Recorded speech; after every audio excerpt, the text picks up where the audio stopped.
ನಮಸ್ತೆ ವೀಕ್ಷಕರೇ, ಈ ವಿಡಿಯೋದಲ್ಲಿ ನಾನು ನಿಮಗೆ ತಿಳಿಸ್ಕೊಡ್ತಾ ಇರೋದು ಇನ್ಕಮ್ ಸರ್ಟಿಫಿಕೇಟ್ನ ಅಪ್ಲೈ ಮಾಡೋದು ಹೇಗೆ ಅನ್ನೋದನ್ನ ತಿಳಿಸ್ಕೊಡ್ತೀನಿ. ಯಾವ ರೀತಿ ಲಾಗಿನ್ ಆಗೋದು, ಏನೆಲ್ಲ ಡಾಕ್ಯುಮೆಂಟ್ ಬೇಕಾಗುತ್ತೆ, ಯಾವ ರೀತಿ ಡಾಕ್ಯುಮೆಂಟ್ನ ಅಪ್ಲೋಡ್ ಮಾಡಬೇಕಾಗತ್ತೆ ಮತ್ತು ಎಷ್ಟು ಅದಕ್ಕೆ ಅಮೌಂಟ್ ಫೀಸ್ ಕಟ್ಟಬೇಕಾಗತ್ತೆ, ಯಾವ ರೀತಿ ಫೀಸ್ ಕಟ್ಟೋದು, ಪ್ರತಿಯೊಂದು ಕೂಡ ನಾನು ಸ್ಟೆಪ್ ಬೈ ಸ್ಟೆಪ್ ಆಗಿ ಈ ವಿಡಿಯೋದಲ್ಲಿ ನಿಮಗೆ ತಿಳಿಸ್ಕೊಡ್ತಾ ಹೋಗ್ತೀನಿ. ಎಲ್ಲೂ ಸ್ಕಿಪ್ ಮಾಡದೆ ಪೂರ್ತಿಯಾಗಿ ವಿಡಿಯೋನ ನೋಡಿ ಅಂತ ಹೇಳ್ತಾ, ವಿಡಿಯೋನ ಶುರು ಮಾಡೋದಕ್ಕೂ ಮುಂಚೆ ನನ್ನ ಚಾನಲ್ಗೆ ಅದೆಲ್ಲ ಸಬ್ಸ್ಕ್ರೈಬ್ ಆಗಿಲ್ಲ, ಪ್ಲೀಸ್ ಸಬ್ಸ್ಕ್ರೈಬ್ ಆಗಿ ಬೆಲ್ ಐಕನ್ ಒತ್ತಿ ಅಂತ ಹೇಳ್ತಾ ಬನ್ನಿ ವಿಡಿಯೋನ ಶುರು ಮಾಡೋಣ. ಗೂಗಲ್ಗೆ ಹೋಗಿ ನಾಡ ಕಚೇರಿ 5.0 ಅಂತ ಹಾಕಿದ್ರೆ, ಇಲ್ಲ ನಾಡ ಕಚೇರಿ ಅಂತ ಹಾಕೋದು ಕೂಡ ಈ ಥರ ಲಿಂಕ್ ಓಪನ್ ಆಗುತ್ತೆ. ಆ ಲಿಂಕ್ ಮೇಲೆ ಕ್ಲಿಕ್ ಮಾಡಿದ ಥರ ಲಾಗಿನ್ ಪೇಜ್ ಓಪನ್ ಆಗುತ್ತೆ. ಇಲ್ಲಿ ನೋಡ್ತಾ ಇರ್ಬೋದು, ಮೊಬೈಲ್ ನಂಬರ್ ಕೇಳ್ತಾ ಇದೆ.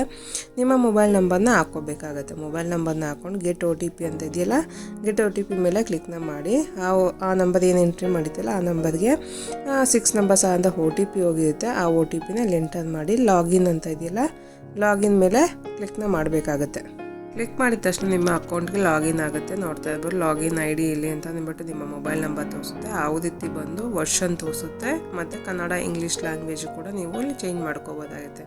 ಕನ್ನಡ ಬೇಕಂದ್ರೆ ಕನ್ನಡ, ಇಂಗ್ಲೀಷ್ ಬೇಕಾದ್ರೆ ಇಂಗ್ಲೀಷ್ ಚೇಂಜ್ ಮಾಡ್ಕೊಬೋದು. ಇದಾದಮೇಲೆ ಕೆಳಗಡೆ ಬಂದರೆ ಹೋಮ್ ಅಂತ, ಹೋಮ್ ಪಕ್ಕದಲ್ಲಿ ನ್ಯೂ ರಿಕ್ವೆಸ್ಟ್ ಅಂತ ಇದ್ದರೆ ಹೊಸ ವಿನಂತಿ ಮೇಲೆ ಕ್ಲಿಕ್ ಮಾಡುತ್ತೆ. ಈ ಥರ ಇನ್ಕಮ್ ಸರ್ಟಿಫಿಕೇಟ್ ಅನ್ನೋದ್ಬಿಟ್ಟು ತೋರಿಸ್ತಾ ಇದೆ, ಆದಾಯ ಪ್ರಮಾಣ ಪತ್ರ ಅಂತ ಅಂದ್ಬಿಟ್ಟು ಅದ್ರ ಮೇಲೆ ಕ್ಲಿಕ್ನ ಮಾಡಿದೆ. ಮತ್ತು ಇನ್ಕಮ್ ಸರ್ಟಿಫಿಕೇಟ್ ಅನ್ನೋ ಆಪ್ಷನ್ ತೋರಿಸುತ್ತೆ.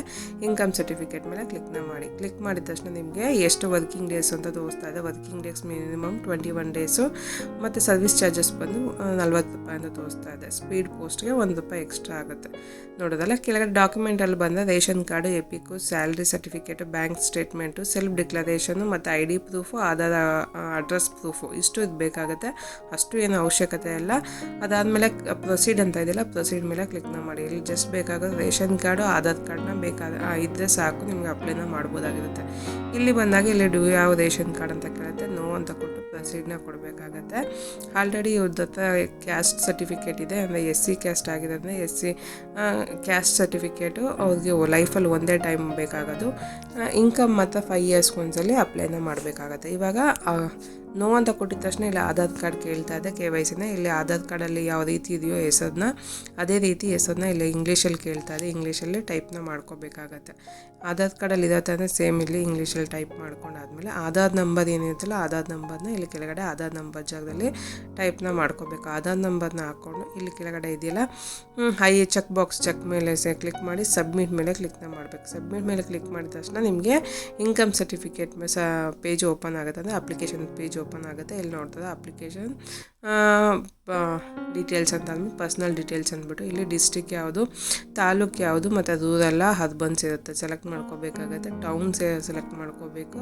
ಆಮೇಲೆ ವಾರ್ಡು, ಯಾವ ವಾರ್ಡಿಗೆ ಜಾಯ್ನ್ ಆಗುತ್ತೆ ಅದು ಅನ್ನೋದನ್ನ ಹಾಕ್ಕೋಬೇಕಾಗತ್ತೆ. ಡಿಪೆಂಡ್ ಅಪಾನ್ ನಿಮ್ಮ address. Aadhaar card, ration card same address ಆಗಿರಬೇಕಾಗುತ್ತೆ, ಬೇರೆ ಬೇರೆ ಇದ್ದರೆ ಆಗಲ್ಲ. ಸೇಮ್ ಅಡ್ರೆಸ್ ಇದ್ದರೆ ನಿಮಗೆ ಬೇಗ ಆಗುತ್ತೆ. ಅಡ್ರೆಸ್ನೆಲ್ಲ ಸೆಲೆಕ್ಟ್ ಮಾಡ್ಕೊಂಡಾದ್ಮೇಲೆ ಇಲ್ಲಿ ಅಪ್ಲಿಕೆಂಟ್ ನೇಮ್ ಇರುತ್ತೆ, ಆಲ್ರೆಡಿ ನೀವು ಟೈಪ್ ಮಾಡಿತ್ತಲ್ಲ ಯಾವ್ದು ನೇಮ್ ಇರುತ್ತೆ.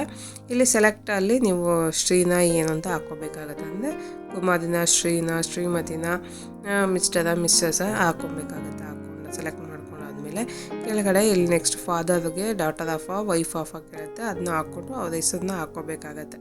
ಅವ್ರ ಹೆಸರನ್ನ ಟೈಪ್ ಮಾಡ್ಕೊಂಡಾದ್ಮೇಲೆ ಅವ್ರ ತಾಯಿ ಹೆಸರೇನು ಅಂತ ಟೈಪ್ ಮಾಡ್ಕೋಬೇಕಾಗತ್ತೆ.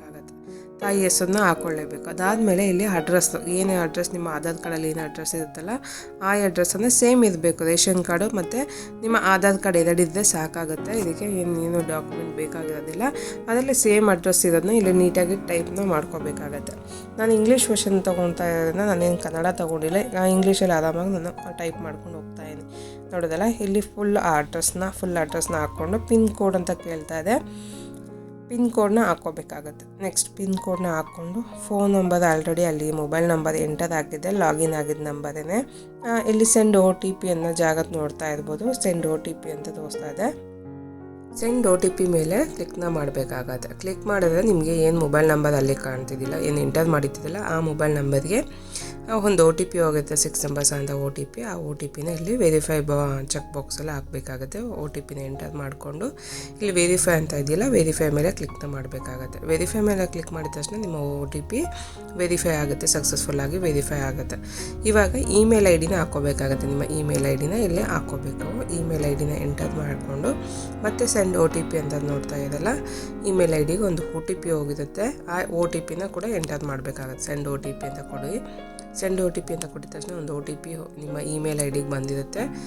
ಇಮೇಲ್ ಐ ಡಿ ಕರೆಕ್ಟಾಗಿದ್ದರೆ ಇಮೇಲ್ ಐ ಡಿಗೆ ಬಂದಿರುತ್ತೆ. ಇಲ್ಲ ಬಂದಿಲ್ಲ ಅಂದರೆ ಒಂದು ಸ್ವಲ್ಪ ಚೆಕ್ ಮಾಡ್ಕೊಳ್ಳಿ. ಆದಮೇಲೆ ವೆರಿಫೈ ಮಾಡ್ಕೊಂಡು ನೆಕ್ಸ್ಟ್ ಅಂತ ನೋಡ್ತಾ ಇದ್ದಲ್ಲ ಕೆಳಗಡೆ ಲಾಸ್ಟಲ್ಲಿ ನೆಕ್ಸ್ಟ್ ಮೇಲೆ ಕ್ಲಿಕ್ನ ಮಾಡಿ. ನೆಕ್ಸ್ಟ್ ಮೇಲೆ ಕ್ಲಿಕ್ ಮಾಡಿದ್ರೆ ನೆಕ್ಸ್ಟ್ ಪೇಜ್ ಇದು ಓಪನ್ ಆಗುತ್ತೆ. ಇಲ್ಲಿ ಬಂದು ನಿಮ್ಮ ಟೋಟಲ್ ಇನ್ಕಮ್ ಎಷ್ಟು ಅಂತ ಕೇಳ್ತದೆ. ಆ್ಯನ್ಯುವಲ್ ಇನ್ಕಮ್ ಎಷ್ಟು ಫ್ಯಾಮಿಲಿದು ಅಂತ ಕೇಳ್ತದೆ. ಎಷ್ಟು ಆ್ಯನ್ಯುವಲ್ ಇನ್ಕಮ್ ಅಂತ ಎಂಟರ್ ಮಾಡಿಕೊಂಡು ಇಲ್ಲಿ ನೆಕ್ಸ್ಟ್ ಅನ್ನೋ ಬಟನ್ ಮೇಲೆ ಕ್ಲಿಕ್ನ ಮಾಡಿ. ನೆಕ್ಸ್ಟ್ ಮೇಲೆ ಕ್ಲಿಕ್ ಮಾಡಿದ್ರೆ ನೆಕ್ಸ್ಟ್ ಆಪ್ಷನ್ಗೆ ಹೋಗುತ್ತೆ, ಅಪ್ಲೋಡ್ ಡಾಕ್ಯುಮೆಂಟ್ಸ್ಗೆ ಹೋಗುತ್ತೆ. ಇಲ್ಲಿ ಡಾಕ್ಯುಮೆಂಟ್ಸ್ ಅಪ್ಲೋಡ್ ಮಾಡೋದಕ್ಕೆ ಇವೆಲ್ಲ ಫಿಲ್ ಮಾಡಬೇಕು ಅಂತೇನಿಲ್ಲ. ರೇಷನ್ ಕಾರ್ಡ್ ಒಂದು ಫಿಲ್ ಮಾಡ್ಕೊಳ್ಳಿ, ಅಪ್ಲೋಡ್ನ ಮಾಡ್ಕೊಳ್ಳಿ. ಅದು ಪಿ ಡಿ ಎಫ್ ಫೈಲಲ್ಲಿ 300 KB ಒಳಗಡೆ ಇರಬೇಕಾಗುತ್ತೆ. ಅದಾದಮೇಲೆ ನಿಮ್ಮ ಆಧಾರ್ ಕಾರ್ಡ್ ಇದೆಯಲ್ಲ, ಆಧಾರ್ ಕಾರ್ಡು ಐ ಡಿ ಪ್ರೂಫ್ಗೂ ಮತ್ತು ಅಡ್ರೆಸ್ ಪ್ರೂಫ್ಗೂ ನಿಮ್ಮ ಆಧಾರ್ ಕಾರ್ಡೇ ಕೊಟ್ಟು ಅಪ್ಲೋಡ್ನ ಮಾಡ್ಕೋಬೇಕಾಗತ್ತೆ. ಇವೆರಡೇ ಡಾಕ್ಯುಮೆಂಟ್ ಇದ್ದರೆ ಸಾಕು. ಅದು ಎರಡು ಕರೆಕ್ಟಾಗಿ ಇರಬೇಕಾಗತ್ತೆ.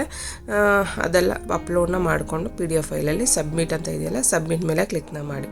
ಕ್ಲಿಕ್ ಮಾಡಿದ ತಕ್ಷಣ ನಿಮ್ಮ ಆರ್ ಡಿ ನಂಬರು ಜನ್ರೇಟ್ ಆಗುತ್ತೆ. ಈ ಥರ ಓಕೆ ಅಂತ ಕೊಟ್ಟರೆ ನೆಕ್ಸ್ಟ್ ಪೇಜ್ ಈ ಥರ ಅಕ್ನಾಲೆಜ್ಮೆಂಟ್ ತೋರಿಸುತ್ತೆ. ಅಂದರೆ ಯಾವ ಥರ ನಿಮ್ಮದು ಡೀಟೇಲ್ಸ್ ಬರುತ್ತೆ ಅನ್ನೋದನ್ನ ತೋರಿಸುತ್ತೆ. ಇಲ್ಲಿ ಇದೆಲ್ಲ ಕರೆಕ್ಟಾಗಿದೆಯಲ್ಲ ಅಂದರೆ ಚೆಕ್ ಮಾಡ್ಕೊಳ್ಳಿ, ಒಂದ್ಸಲಿ ವೆರಿಫೈ ಮಾಡ್ಕೊಳ್ಳಿ.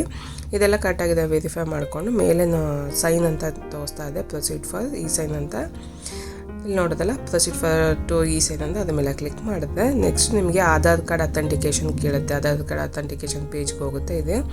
ಇಲ್ಲಿ ಏನು ಚೇಂಜಸ್ ಏನು ಮಾಡೋಕ್ಕೆ ಹೋಗ್ಬಿಡಿ. ಇಲ್ಲಿ ಜಸ್ಟ್ ಇವರ ಆಧಾರ್ ನಂಬರ್ ಅಂತ ತೋರಿಸ್ತಾ ಇದೆಯಲ್ಲ, ಆಧಾರ್ ನಂಬರ್ನ ಹಾಕ್ಕೋಬೇಕಾಗತ್ತೆ. ನಿಮ್ಮ ಆಧಾರ್ ಕಾರ್ಡ್ ನಂಬರ್ನ ಹಾಕ್ಕೊಳ್ಳಿ. ಆಧಾರ್ ಕಾರ್ಡ್ ನಂಬರ್ನ ಹಾಕ್ಕೊಂಡು ಇಲ್ಲಿ ಗೆಟ್ ಒ ಟಿ ಪಿ ಅನ್ನೋ ನೋಡ್ತಾ ಇಲ್ಲ, ಅದ್ರ ಮೇಲೆ ಕ್ಲಿಕ್ ಮಾಡಿದ್ರೆ ಏನು ಆಧಾರ್ ಕಾರ್ಡ್ಗೆ ಮೊಬೈಲ್ ನಂಬರ್ ಲಿಂಕ್ ಆಗಿರುತ್ತಲ್ಲ, ಆ ನಂಬರ್ಗೆ 6 ನಂಬರ್ಸ್ ಅಂತ ಒ ಟಿ ಪಿ ಹೋಗಿರುತ್ತೆ. ಆ ಒ ಟಿ ಪಿನ ಇಲ್ಲಿ ಎಂಟರ್ನ ಮಾಡಬೇಕಾಗತ್ತೆ. ಇವರ ಆಧಾರ್ ಒ ಟಿ ಪಿ ಅಂತಿದ್ದಿಲ್ಲ, ಎಂಟರ್ನ ಮಾಡಿ. ಒ ಟಿ ಪಿ ಎಂಟರ್ ಆದಮೇಲೆ ಕೆಳಗಡೆ ಲಾಸ್ಟಲ್ಲಿ check box automatic O T P ಹಾಕಿದ ತಕ್ಷಣ ಚೆಕ್ ಬಾಕ್ಸ್ ಟಿಕ್ ಆಗುತ್ತೆ. ಸಬ್ಮಿಟ್ ಅನ್ನೋ ಬಟನ್ ಮೇಲೆ ಕ್ಲಿಕ್ ಮಾಡಿ. ಕೆಳಗಡೆ ಸಬ್ಮಿಟ್ ಅನ್ನೋ ಕೊಟ್ಟಿದ ತಕ್ಷಣ ನಿಮಗೆ ನಿಮ್ಮ ಆಧಾರ್ ಕಾರ್ಡ್ ಅಥೆಂಟಿಕೇಷನ್ ವೆರಿಫೈ ಆಗುತ್ತೆ. ವೆರಿಫೈ ಆಗಿ ನೆಕ್ಸ್ಟ್ ಪೇಜ್ಗೆ ಪ್ರೊಸೀಡ್ ಫಾರ್ ಪೇಗೆ ಹೋಗುತ್ತೆ. ಸಕ್ಸಸ್ಫುಲ್ ಆಗಿದೆ. ಇವಾಗ ಪೇಮೆಂಟ್ಗೆ ಹೋಗಿದೆ ತೋರಿಸ್ತಾ ಇದೆ, ನೋಡ್ತಾ ಇರ್ಬೋದು. ಪೇ ಮೇಲೆ ಕ್ಲಿಕ್ ಮಾಡಿದ್ರೆ ನಿಮ್ಮ ಅಕ್ನಾಲೆಜ್ಮೆಂಟ್ ನಂಬರ್ ತೋರಿಸುತ್ತೆ. ಅದಾದಮೇಲೆ ಅಮೌಂಟ್ ಎಷ್ಟು ಪೇ ಆಗುತ್ತೆ ಅಂತ ತೋರಿಸ್ತಾ ಇದೆ. ಇದಾದಮೇಲೆ ಟರ್ಮ್ ಆ್ಯಂಡ್ ಕಂಡೀಷನ್ನ ನೋಡಿಕೊಂಡು ಕೆಳಗಡೆ ಬಂದರೆ ಚೆಕ್ ಬಾಕ್ಸ್ ಇದೆ, ಚೆಕ್ ಬಾಕ್ಸ್ ಮೇಲೆ ಕ್ಲಿಕ್ ಮಾಡಿ. ಫೋನ್ಪೇ ಅಂತ ಇದೆಯಲ್ಲ ಅದ್ರ ಮೇಲೆ ಕ್ಲಿಕ್ನ ಮಾಡಿ. ಕ್ಲಿಕ್ ಆಗಿದ ತಕ್ಷಣ ಈ ಥರ ನಿಮಗೆ ಸ್ಕ್ಯಾನರ್ ಓಪನ್ ಆಗುತ್ತೆ. ನೀವು ಆರಾಮಾಗಿ ಫೋನ್ಪೇ ಇಲ್ಲ ಗೂಗಲ್ ಪೇ, UPI ಯಾವ ಥರ ನೀವು ಮಾಡ್ತೀರೋ ಪೇಮೆಂಟ್ನ ಸ್ಕ್ಯಾನ್ ಮಾಡಿಕೊಂಡು ಪೇನ ಮಾಡಬೇಕಾಗತ್ತೆ. ಪೇ ಆದಮೇಲೆ ನಿಮಗೆ ಒಂದು ಅಕ್ನಾಲೆಜ್ಮೆಂಟ್ ಜನ್ರೇಟ್ ಆಗಿ ನಿಮ್ಮ ಮೊಬೈಲ್ಗೆ ಇಲ್ಲ ನಿಮ್ಮ ಮೊಬೈಲ್ಗೊಂದು ಮೆಸೇಜ್ ಬರುತ್ತೆ. ಮತ್ತು ಇಮೇಲ್ ಐ ಡಿ ಏನು ಇಮೇಲ್ ಐ ಡಿ ಕೊಟ್ಟಿದ್ದಲ್ಲ, ಇಮೇಲ್ ಐ ಡಿಗೆ ಅಕ್ನಾಲೆಜ್ಮೆಂಟ್ ಜನ್ರೇಟ್ ಹೋಗುತ್ತೆ. ನೋಡ್ತಾ ಇರ್ಬೋದು. ಇವಾಗ ಪೇ ಆಗಿದೆ. ಪೇ ಆಗಿದ ತಕ್ಷಣ ಈ ಥರ ಎರರ್ ಅಂತ ಬರ್ತಾ ಇದೆ. ಎರರ್ ಅಂತ ಬಂದಿದ ತಕ್ಷಣ ಏನು ಟೆನ್ಷನ್ ಪಡೋಕ್ಕೆ ಹೋಗ್ಬಿಡಿ. ಅದೇ ಹೇಳ್ದಾಗೆ ನಿಮಗೆ ಇಮೇಲ್ ಐ ಡಿಗೆ ಅಕ್ನಾಲೆಜ್ಮೆಂಟ್ ಜನ್ರೇಟ್ ಆಗಿ ಬಂದಿರುತ್ತೆ ಮತ್ತು ನಿಮ್ಮ ಮೊಬೈಲ್ ನಂಬರ್ಗೆ ಮೆಸೇಜ್ ಕೂಡ ಬಂದಿರುತ್ತೆ. ಇವಾಗ ಇಮೇಲ್ ಐ ಡಿ ನೋಡ್ತಾ ಇರ್ಬೋದು, ನಾನು ಇಲ್ಲಿ ತೋರಿಸ್ತಾ ಇದ್ದೀನಿ. ಇಮೇಲ್ ಐ ಡಿ ಈ ಥರ ನಾಡ ಕಚೇರಿಯಿಂದ ಅಪ್ಲಿಕೇಶನ್ ರಿಸಿಪ್ಟ್ ಅಂತ ಅಂದ್ಬಿಟ್ಟು ತೋರಿಸ್ತಾ ಇದೆ. ಇಲ್ಲಿ ಈ ಥರ ಬಂದಿರುತ್ತೆ. ಅದ್ರ ಮೇಲೆ PDF ಮೇಲೆ ಕ್ಲಿಕ್ ಮಾಡಿದ್ರೆ ಈ ಥರ ಓಪನ್ ಆಗುತ್ತೆ. ನಿಮ್ಮ ಅಕ್ನಾಲೆಜ್ಮೆಂಟ್ ಇದು ಜನ್ರೇಟ್ ಆಗಿ ಓಪನ್ ಆಗುತ್ತೆ. ನೋಡೋದಲ್ಲ ಯಾವ ರೀತಿ ಅಪ್ಲೈ ಮಾಡೋದು ಹೇಗೆ, ಬರೀ ಇನ್ಕಮ್ ಸರ್ಟಿಫಿಕೇಟ್ಗೆ ಅಪ್ಲೈ ಮಾಡೋದು ಹೇಗೆ ಅನ್ನೋದನ್ನ ಸ್ಟೆಪ್ ಬೈ ಸ್ಟೆಪ್ ಆಗಿ ವಿವರವಾಗಿ ನಿಮಗೆ ತಿಳಿಸ್ಕೊಟ್ಟಿದ್ದೀನಿ. ಈ ವಿಡಿಯೋ ಯೂಸ್ ಆಗಿದೆ, ಲೈಕ್ ಮಾಡಿ, ಶೇರ್ ಮಾಡಿ, ಕಮೆಂಟ್ ಮಾಡಿ ತಿಳಿಸಿ. ಸಿಗೋಣ ಮತ್ತೊಂದು ವಿಡಿಯೋದಲ್ಲಿ. Thank you for watching.